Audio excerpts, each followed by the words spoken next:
I divided the textbooks and show you how I choose or selected the textbooks. You can show this timeline. So first, as you can see, the main event that triggered my attention is happened in 2003. You can see here that we have a terrorist attack in several terrorist attacks in several Moroccan cities, and this has hugely affected the Moroccan society and political community. First, because it was these terrorist attacks were driven by some religious extremist views. So my objective is to examine how the presentation of peace in Islamic education textbooks, which are the main religious textbooks that are used in public schools in Morocco, changed. So I'm doing a comparison of the textbooks before the terrorist attacks and the textbooks that were produced after the terrorist attacks. So normally in Morocco, we have a textbook update or textbook revision every 10 years. So the first group of textbooks that I am analyzing here were published in 1994. So that's the first group of textbooks. These textbooks are pre-2003 terrorist attacks. And you can see that after the 2003 terrorist attacks, there is an immediate change of the textbooks, an immediate revision in 2004. And there is another update in 2016.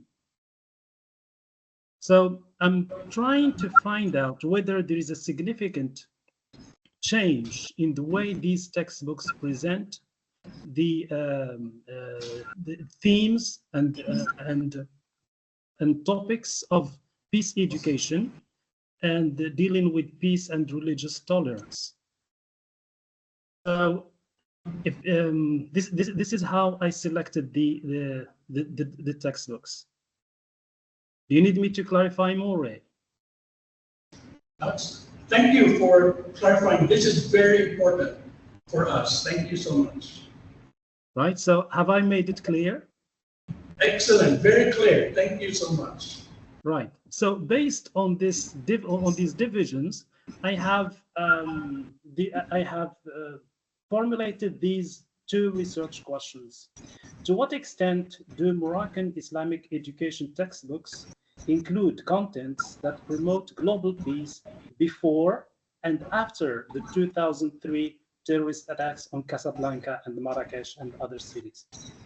The second research question, which is qualitative, how does the content of these textbooks represent the themes related to inner peace, social peace, and peace with nature in both periods, which means pre-2003 and post-2003 periods. So in order to make this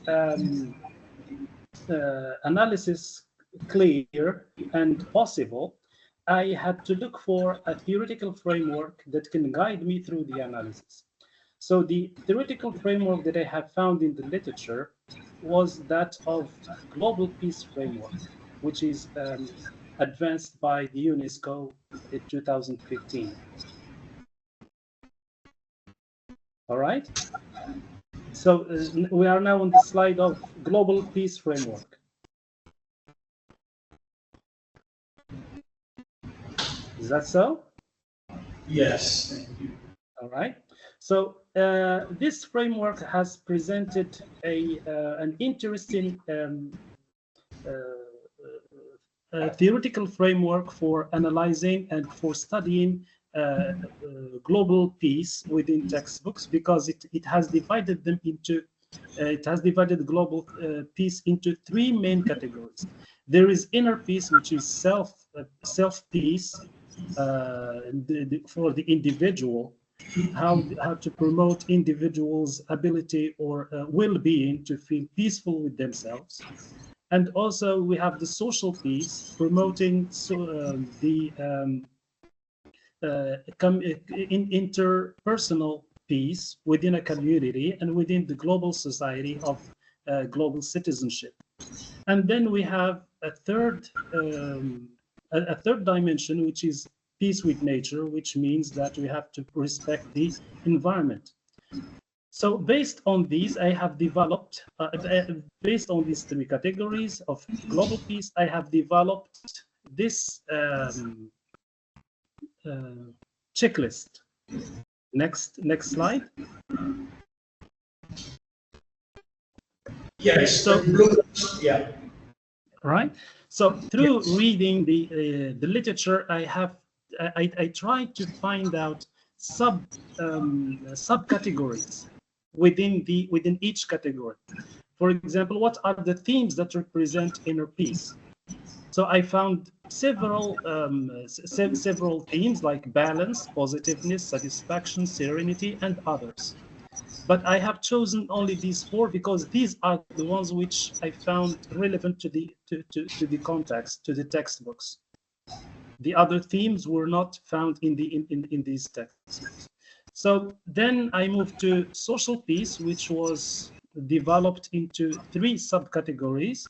There are themes for conflict resolution, and themes for human rights, and themes of intercultural values. And again, there is a subcategory of themes that constitute each one of these three categories. Which, for example, in conflict resolution, we found that we have dialogue as a means of promoting dialogue, promoting mediation, negotiation, non-violence, and reconciliation. For human rights, we found that there are themes of equality, freedom, justice, and respect. These are the ones which are most frequently used in my textbooks. And the intercultural values, there is coexistence, communication, diversity, and tolerance. Then the last category of themes is that of peace with nature. We found that there is a sustainable environment, biodiversity conservation, and climate action. But it's also important to notice that the way these themes are presented in the textbooks is also interesting, because we can either present them in a very traditional way, or we can present them in a way that triggers critical thinking and encourages students to be reflective and to be critical. And to use their higher order thinking skills. So what is also advanced in the global peace framework promoted by UNESCO is that it's necessary for textbooks and for materials to promote, not only to include these themes, but also to present them in ways that promote higher order thinking skills. So in traditional textbooks, we found that most of the activities and most of the learning outcomes triggered only the low order thinking skills. So in order to give students a chance to reflect and to think and to be critical towards the content of textbooks and towards elements of peace, and to be receptive, we need to move from simple knowledge, understanding, and application skills to a higher order thinking skills that involve analysis, evaluation, and creation. Can I move on, Ray? Yes. Ray? Yes, thank you. Next slide then. All right. So the materials that I have used are 9 textbooks. So the textbooks that I used are for middle school high school textbooks, sorry, for grade 10, 11, and 12. And you can see that for each period from 1994 to 2004, I have chosen 3 textbooks, and these are the ones which were available and the only ones which were used. And also I have used 3 textbooks for 2006 for the second decade. After these are for the post-2003 terrorist attacks. And there are 3 other textbooks for the 2015 and 2024 revision. So I chose in total 9 textbooks.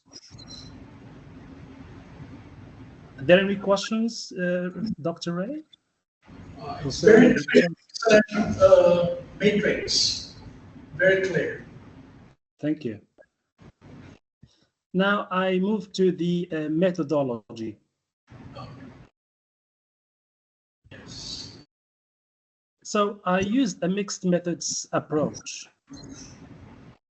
And within the mixed methods approach, I chose to employ a convergent, or what is called parallel mixed methods design.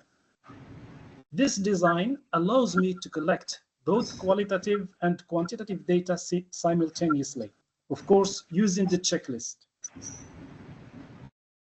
So I collected quantitative data via frequency counts, and at the same time, I highlighted qualitative textual data, which are words or phrases and sentences that support or explain the quantitative data.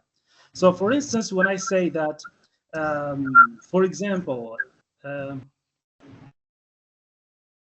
when I say that, for example, there is a theme of freedom has appeared 20 times in textbooks X, I also highlight instances or phrases where the theme of freedom has been used. So I count the frequency counts, and also I highlight and copy the quotes in which sentences or the phrases or simply the words to support these frequency counts and to support my analysis. So for the data analysis procedures, I'm going to explain this more. I used content analysis. First, I determined the coding categories, and the coding categories are predetermined by the UNESCO framework in the checklist that I shared with you.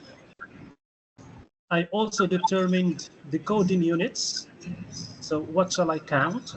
So I counted words, phrases, sentences, or in my case, I did not include pictures because the textbooks had did not include any pictures, right? There were no visual aids in these textbooks. So for you, if you want, you can also include pictures for analysis, and you can use semiotic visual analysis, visual content analysis. So I used the manual coding. I could have used Vivo if the textbooks were if I had soft copies of textbooks, but since I did not have soft copies of textbooks, I just sufficed myself with manual coding using the checklist that I have designed. So each time I find a theme or a word or a sentence or a phrase that refers to a particular theme, I tick each category in that theme whenever an evidence was found.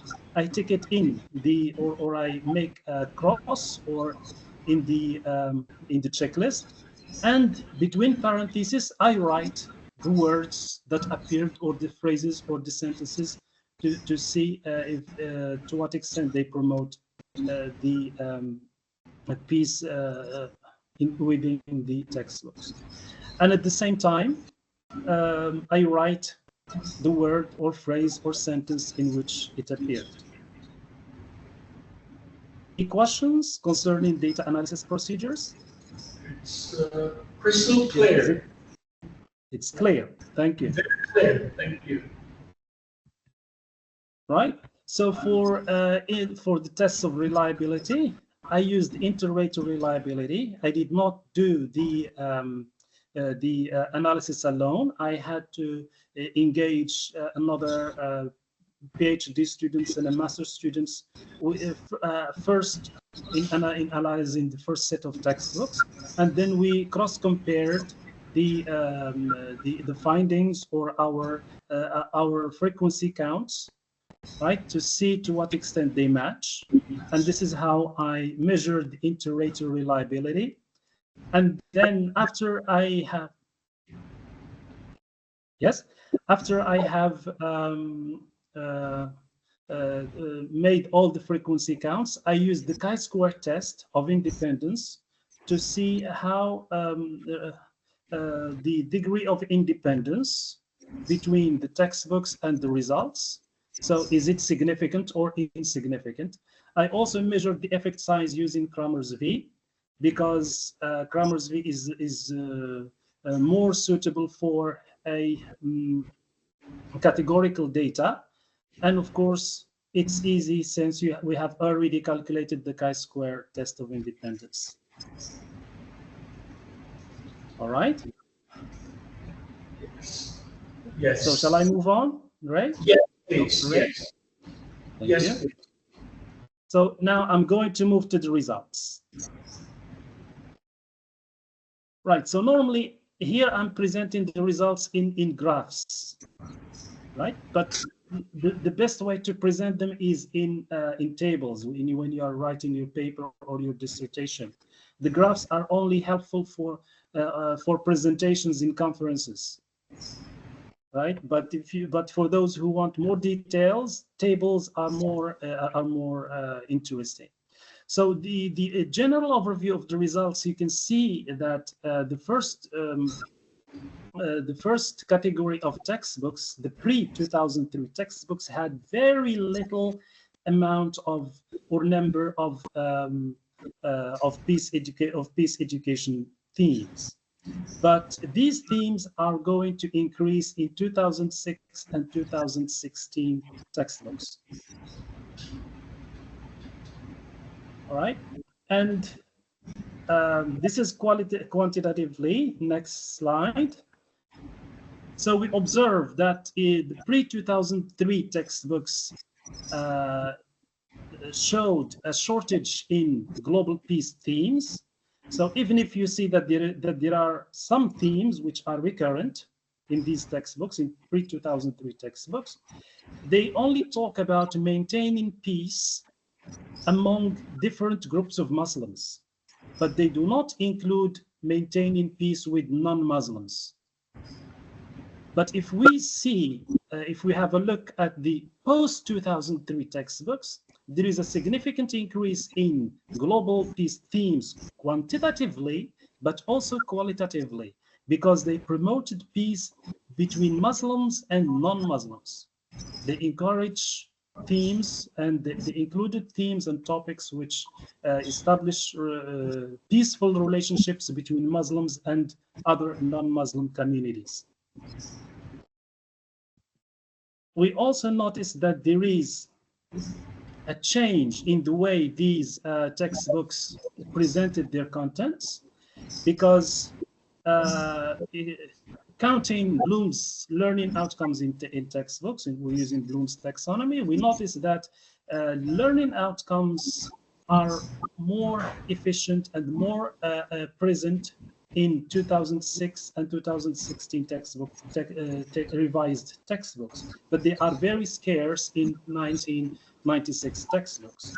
So we notice that qualitatively, next slide, the learning outcomes. Yes? Okay. Yes. So we notice that there is an increase in learning outcomes targeting high-order thinking skills and low-order thinking skills. Generally, we find that there is no evidence of high-order thinking skills in pre-2003 textbooks. They only used traditional route learning by emphasizing memorizing and passive reading and recalling. They did not, pre-2003 textbooks did not encourage students to think critically, analyze, question, evaluate, and create. However, high-order thinking skills are promoted in post-2003 textbooks. We observe that the critical thinking skills of analysis, questioning, evaluation, and creation are promoted. So we have more activities in the textbooks which ask students or require students to analyze religious text, question practices, evaluate actions, and create other means of communication. There is also what we call meaningful learning, which is evident in the post 2003 textbooks, since most of the activities identified in the textbooks promoted problem solving, collaboration, and learner autonomy. So now learners are creating their own meaning of the religious text, their own interpretations. They are allowed to. But in the previous ones, in the 2003, in the pre-2003 textbooks, they were not allowed. All right. When we next slide, frequencies of inner peace.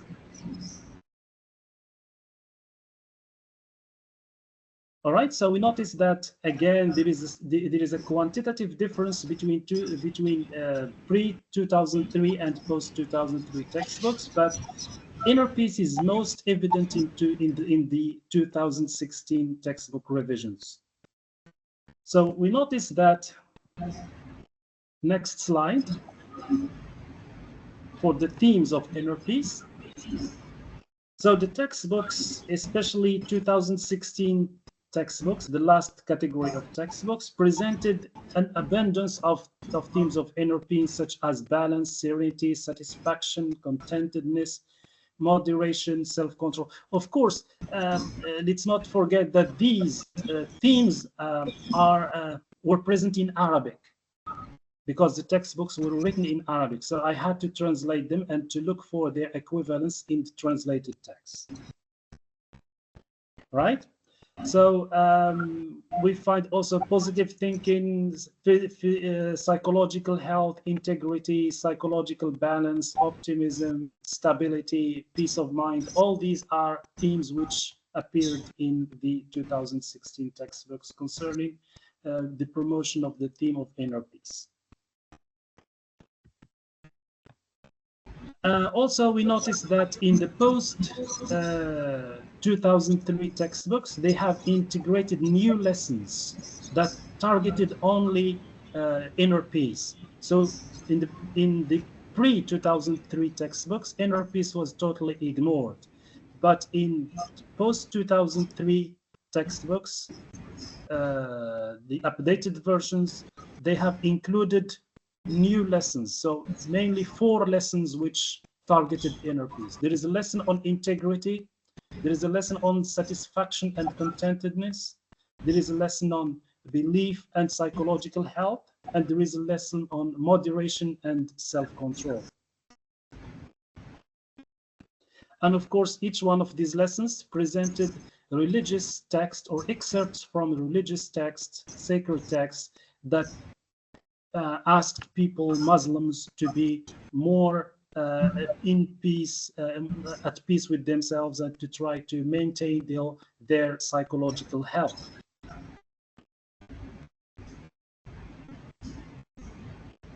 Then we also examined the frequencies of themes of conflict resolution. Next slide. So the same pattern is seen.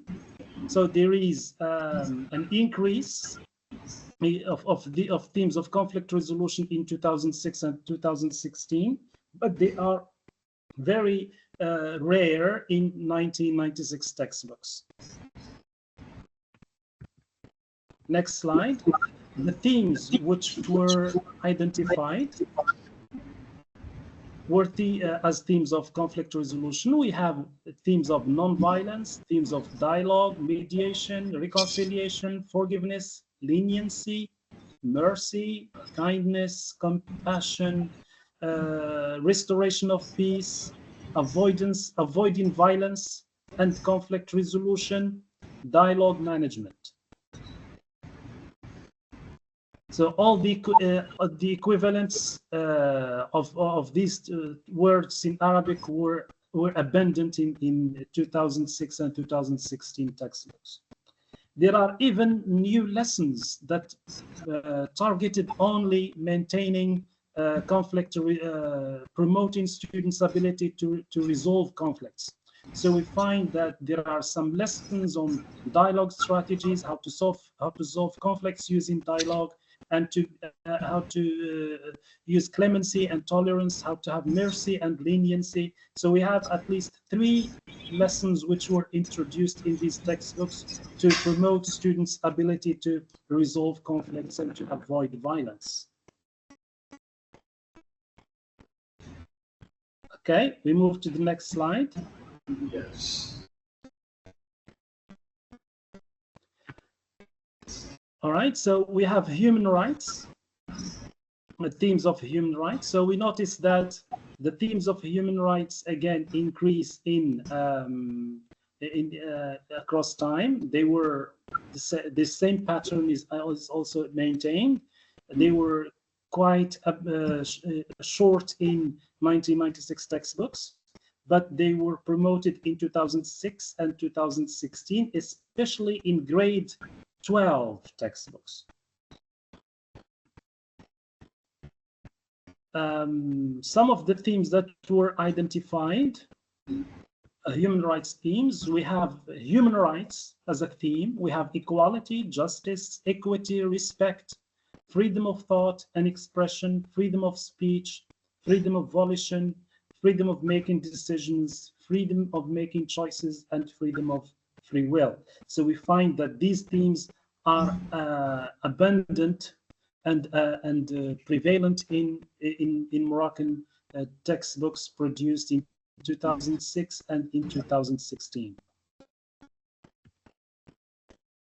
We find that in the textbooks, next slide, there is an introduction of a new lesson, which is about human rights in Islam and how Islam views human rights. And this lesson is introduced in all the textbooks, 2006 and 2016, and it promotes students' ability to understand how Islam views human rights, which is in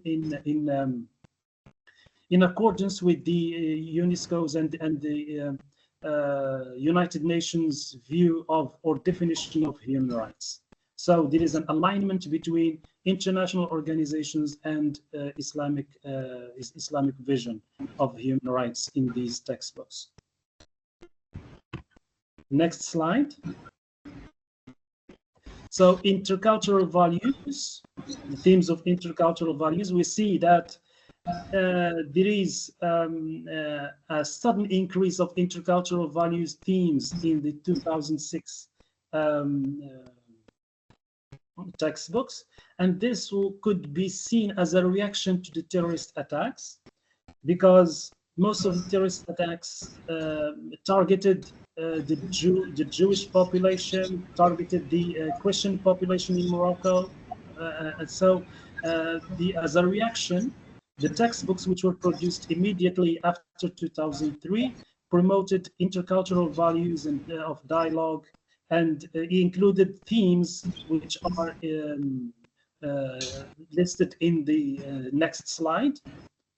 Themes of acceptance, of coexistence, of communication, of difference, diversity, flexibility, harmony, openness, tolerance, difference management, and mutual understanding. So all these themes are promoted in order to maintain harmony among different constituents of the Moroccan mosaic society. So new lessons have been introduced, like, for example, the lesson on the value of communication, how to use communication as a means of avoiding violence and promoting peace and tolerance, and also another lesson which is about difference management.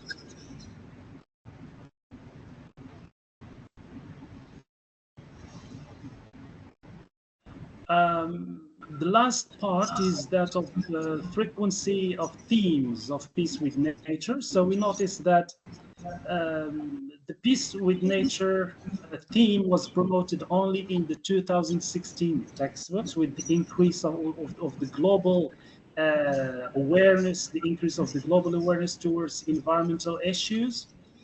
And this was not the case in the previous two textbook revisions, especially in the 2006 and 1996 textbooks. In 2016, there was a sudden increase of these themes of peace with nature. These themes included themes of pollution, of moderately using resources, littering, of respect for nature, animal protection, environmental deterioration, environmental sustainability, environmental awareness, International Environmental Day as a celebration was also included in these textbooks, and rights of the environments, words of the ecosystem, and environmental beauty. All these are words and terms that were frequently included in these textbooks. In the next slide, we see that a new lesson was introduced in these textbooks. That is the rights of the environment. So environment has rights, and we have to, as Muslims, we have to respect these rights of avoiding pollution, littering, etc. All right, so for now we have seen the frequencies of themes, etc., and we have seen also the increase of these global peace themes across the three different textbook revisions. Are these frequencies, or is this significant? Are these statistics significant? That's why we run a chi-square test of independence. And the chi-square test of independence reveals, next slide.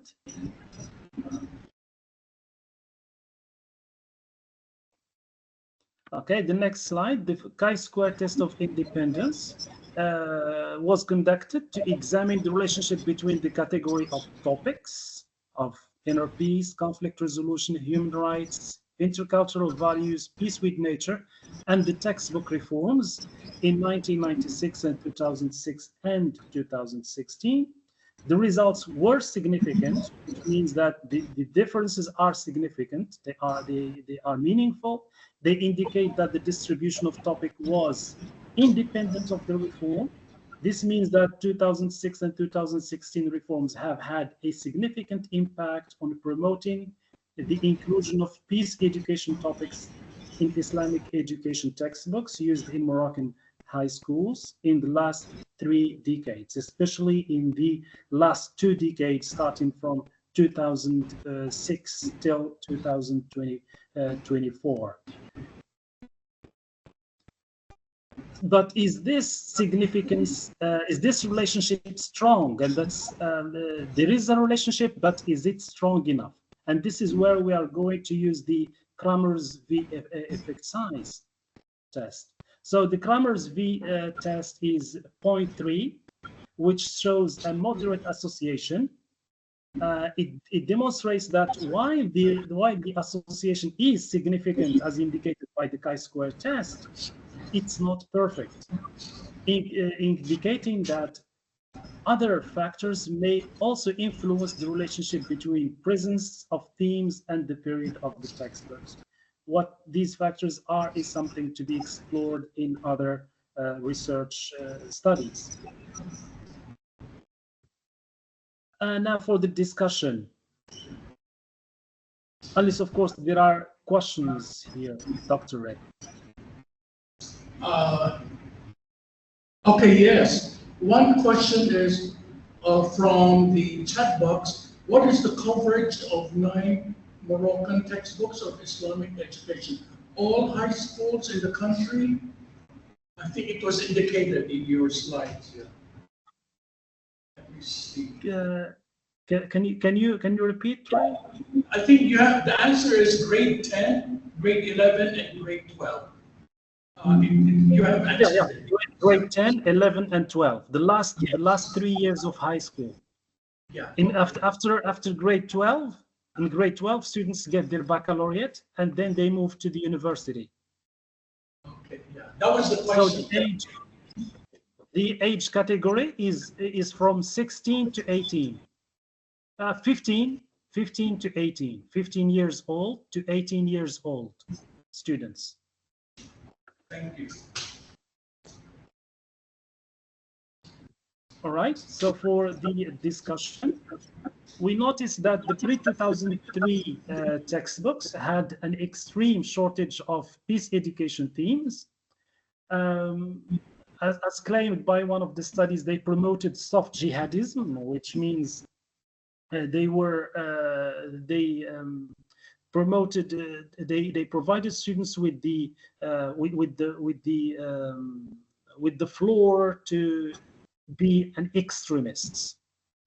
And as they also included critical thinking and relied on low order thinking skills, and they may have contributed to embracing an extremist thought, which means that since they did not provide students with how to deal with difference and how to deal with non-Muslims and how to promote, and they did not promote peace, they may have been contributing to the in one way or another to the terrorist attacks themselves, because terrorist attacks were conducted by Moroccan youth of 20 and 24, between 20 and 24, which were the product of these of these textbooks and of this vision of Islam, which was promoted by textbooks.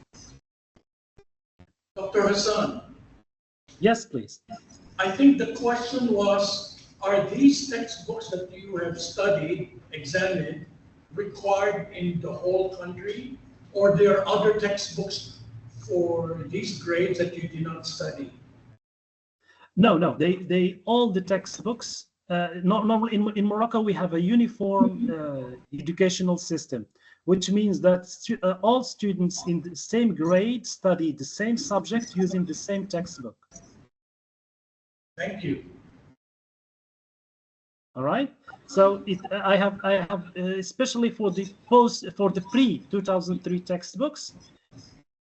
It's the same textbooks that have been used in Morocco for all during the 10 years, during the whole decade. Are they all in Arabic? Is that the yes, only they language? were all in Arabic. Yeah, that's the only language in which we study, except for French. The subject of French, we study it in French, and also the subject of English, we study it in English. But all the other subjects like history, geography, religious education, and philosophy, we study it in Arabic. We study them in Arabic. Physics, and Biology, mathematics, they were all being studied in Arabic until 2015. In 2015, the ministry decided to teach sciences, including maths, physics, and biology, in French. What's the reason? What's the reason? Because they think that French is more adaptable to the international baccalaureate, the international diploma, right? So, but only for maths, physics, and biology. Chemistry. Yeah, chemistry, physics, chemistry, biology, right? The science subjects are now taught in French.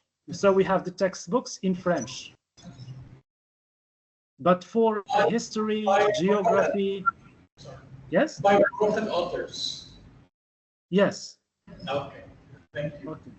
You're welcome. So in the post-2003 Islamic education textbooks, they have succeeded in incorporating peace education themes using 3 techniques.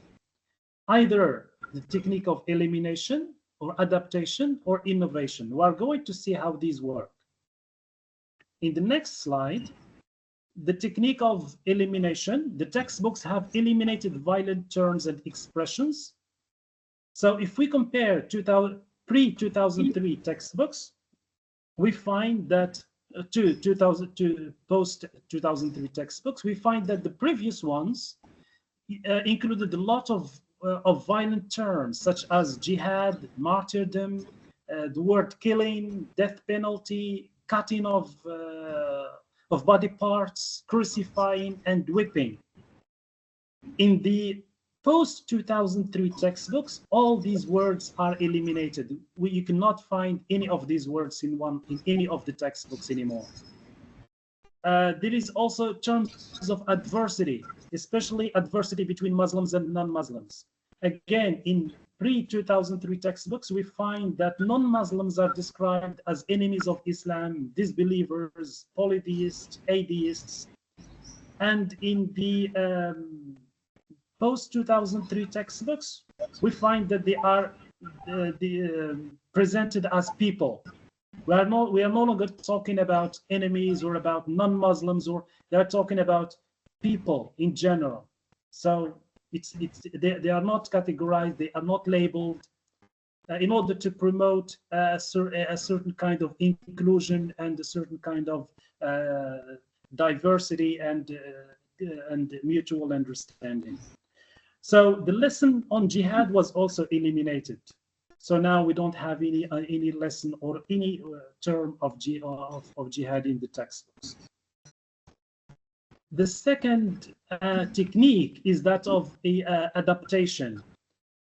So, for instance, we find that we are adapting Islam to represent a Moroccan version of moderate Islam instead of extremist Islam, which is promoted in the Middle East. Now we have a sort of moderate Islam in which promotes inclusion, which promotes diversity, which promotes respect for others and difference, etc. So there is a soft representation of historical events. So normally historical events which were used to promote adversity and antagonizing others in the pre-2003 textbooks are now the same historical events, like, for example, the Hudaybiyah Treaty was presented in the modern textbooks as an act of conflict resolution. It's not a battle, it's not a fight between Muslims and non-Muslims, but it's an act of conflict resolution focusing on the peaceful means that were used instead of the conflict or on the war itself. And we talked about famous battles between Muslims and non-Muslims as strictly an instance of self-defense, not that of conquering, not that of antagonizing others. The other adaptation was the adaptation of the Islamic Penal Code as an exercise of justice and equity. And in the pre-2003 textbooks, the Islamic Penal Code for some breaches involved death penalty, involved also cutting of body parts, crucifixion, etc. But in the 2006 and 2016 textbooks, the Islamic Penal Code was represented as lenient and as promoting justice and equity, and did not include any of these violent punishments such as death penalty or cutting of body parts, for example, cutting of the hand for someone who for thieves, etc. So all these have been adapted. The word jihad, when it is used, is no longer used as an act of as an act of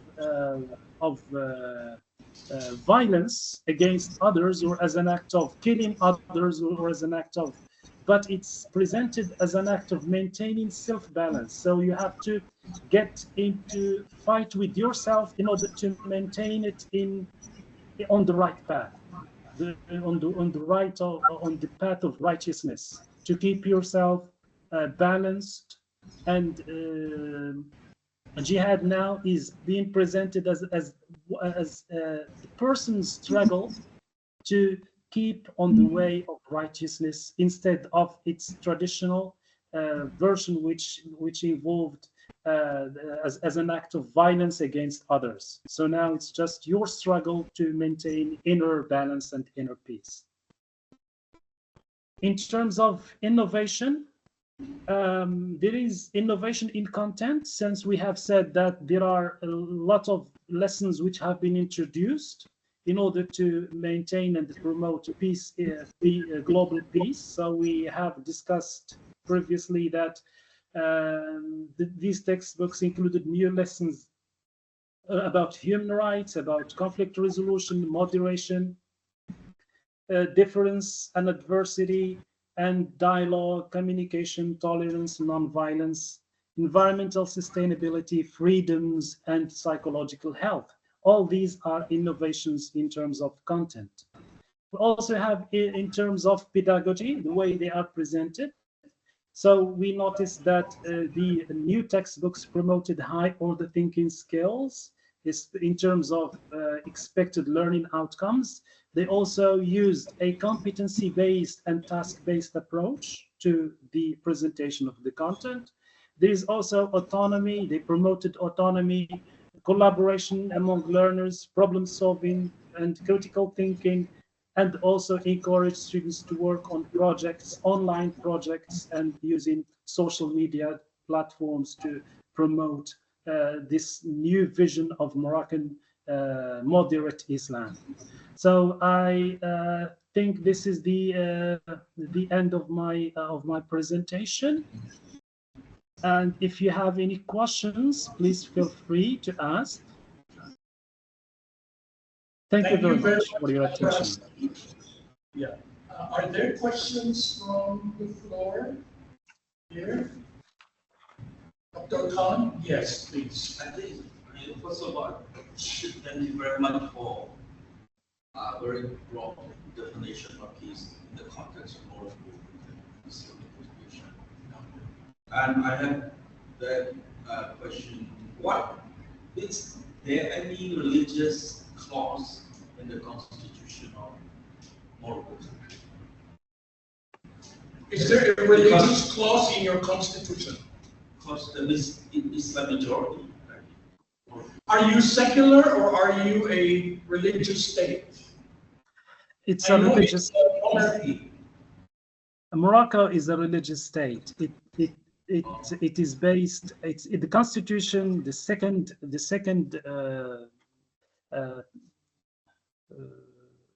part of the constitution, the second element in the constitution states that Morocco is a Muslim country that embraces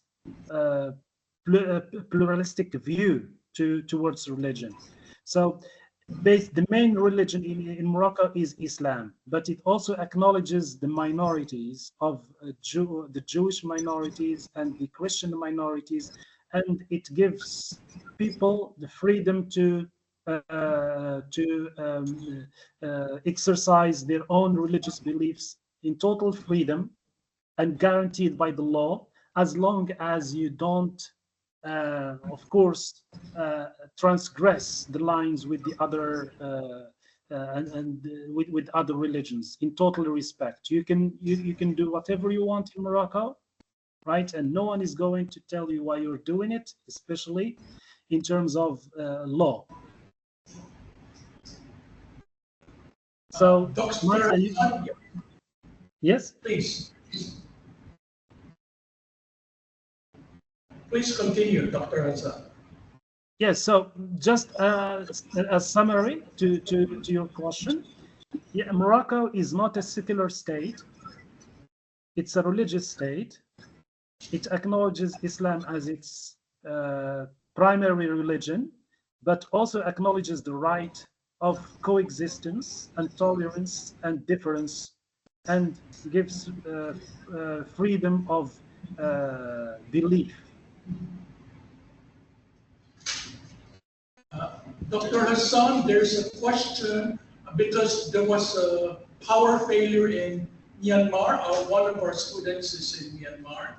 Could you reiterate, for those who were not online yet, explain the three categories: inner peace, social peace and peace with nature, are they from existing peace education model, or is it your original contribution? We have heard it for those who are here, but those who were out because of power failure, please remind us. Right. This is a UNESCO's framework. They are not mine, but the details, normally the three categories are not mine. The categories of inner peace and peace with nature and social peace, these are categories which were found by UNESCO's Global Peace Framework. But for the subcategories or the themes, they are all. I try to find them in different in different textbooks. So basically, it's not mine. Other questions? Yes. Dr. Lee? Very excellent presentation. Yeah. But it's very unfortunate that people online cannot see the slides. Okay, thank you. So, Naro, you have a question? Okay. As I wrote in the chat box, we'll have the permission of Dr. Hassan that you get a copy of the PowerPoint, right? I wrote it in the chat. It's okay. It's okay. You can get a copy of that. Yeah, because of the Microsoft Team problem. Thanks. Okay. I think everyone has seen that. Thank you. So, with that, let me just maybe wrap up. Number one, this is the third of the series that we had in peace research. The first one was by Dr. Mania Oriel Kagan. She presented the results with two perspectives using Atlas TI, which is a software tool for quantitative research, qualitative research. Our second peace research series presentation was by Genevieve Greer from Northern Ireland, and her results were 4 perspectives showing a lot of tensions and using Q methodology for qualitative research. However, for Dr. Hassan, what we learned from Dr. Hassan is the use of time horizon, splitting different historical moments based on nodal points in history and seeing if there are changes. And his approach is using mixed method, quantitative, qualitative, in fact, based on the deductive theoretical framework from UNESCO, with the inner peace, social peace, and peace with nature. And then excellently using Bloom's taxonomy on the lower level and higher order thinking, and matching them in how the textbooks have changed over time. And the materials were data collection were the textbooks in these different time periods. And for our students, content analysis is quantitative. We do frequency, and then frequency can be done by hand, or it can be done by in vivo, like Genevieve did, or Dr. Mania used Atlas TI. But Dr. Hassan used manual way of doing quantitative study. Content analysis is quantitative, different from thematic analysis. So using predefined coding categories of the UNESCO, and excellently showed us use reliability to test for reliability with inter-rater reliability, chi-square test, and Kramer's B. And the results are quantitative because content analysis is quantitative. And showing us, matching it with outcomes using Bloom's taxonomy. However, this paper is, as he promised, was mixed method. While using the deductive theory of UNESCO, he also used thematic analysis inductively. So this is really 2 sides, with his results showing what are the themes emerge, what are the differences in the different time periods. So two steps. One is the frequency, using the manual testing, and then for reliability using chi-square. But then he inductively used thematic analysis for the emerging themes in the different time periods. Excuse me. And using Kramer's V, he found out that there's only moderate association. In fact, his research was so good that Germany, the institute there, wanted him to submit a proposal to do a long-term, 6 months, 1 year fellowship, because they like this research so much. Wendy spoke with Dr. Hassan and said, why don't you submit a proposal to do further study using the mixed method, content analysis, quantitative, and also mixing it with the qualitative semantic analysis and using time zone, time horizon to look at the differences in the emergence of the different themes over time. So it's a really great contribution, so much so that it was recognized and he was requested to submit a proposal to do a fellowship in Germany. So I'd like to give the floor back to Dr. Hassan for the parting words for his excellent presentation. Thank you, Dr. Rey, my friend and esteemed colleague, for your summary. And I'm really happy to have been invited to this event. It's a pleasure to meet people from different parts of the world, especially from Thailand, the good people of Thailand, the doctoral students. I appreciate your time and your engagement, your involvement, and also your responsiveness to questions, and showing your interest in my research study only gives me more motivation to carry on my my research endeavors. And I'm really looking forward to hosting you with my students, Dr. Rey. I will send you an invitation. All right, to be reciprocal. Thank you very much. Thank you so much. So thank you so much. We learned so much from you, and I hope our students will learn some new quantitative and qualitative techniques that you use in your research. So I wish you all the best in your research and teaching, my friend. We'll see you. See you later. Thank you, my friend. Thank you. Take care. Thank you. Thank you so Take care. much. Bye-bye now.